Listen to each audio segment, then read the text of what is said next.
So here I'm getting my rope ready. I'm not being very sneaky about it. In fact, I'm pretty nonchalant about it. Just letting him get used to the commotion and the rope being flipped around and being worked. And what I'm going to do is I'm going to swing this rope once and let it lay on the ground. And then I'll swing it again, maybe once, maybe twice. I'll let it lay on the ground.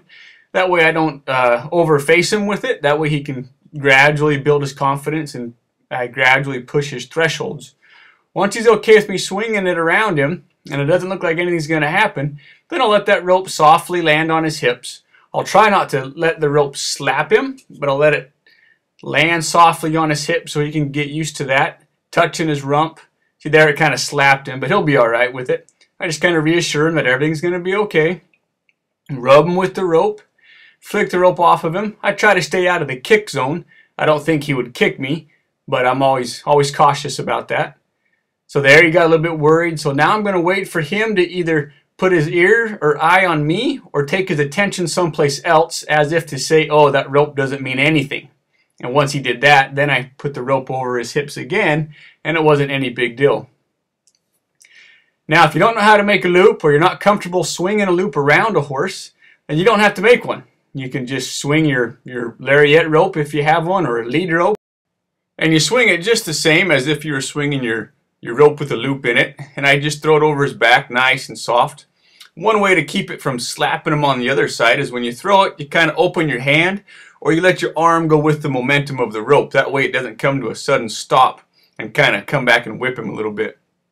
And here I'm just being real nonchalant, real passive here, just swinging that rope around his legs. He's got some unconfidence issues around those legs. That's why he's kind of fidgety about them, more than some horses might be.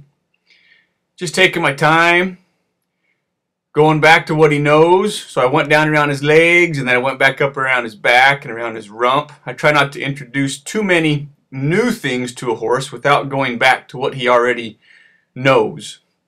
That way he doesn't get confronted with too many learning situations at once, and we can still be progressive, but we can still keep the tone kind of mild and keep him calm and understanding. So here I'm just building my loop again, swinging it, setting it over his rump.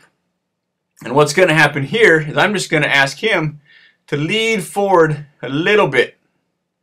Put a little bit of pressure on that rope and watch. As soon as he gives a try or a change of flexion, I'm going to give him a release. Give him a little bit more feel in that rope. There. I'm not asking him to move or anything. I'm just a change in him is all I'm looking for. And there was a nice lick and chew from him.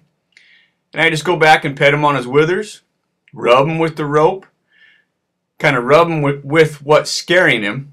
That way he doesn't associate the rope with something scary all the time. He can start to associate the rope with something that might feel good, with a rub or so with the rope.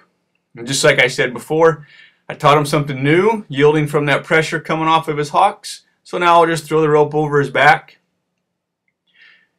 because he's already done that and kind of knows the deal.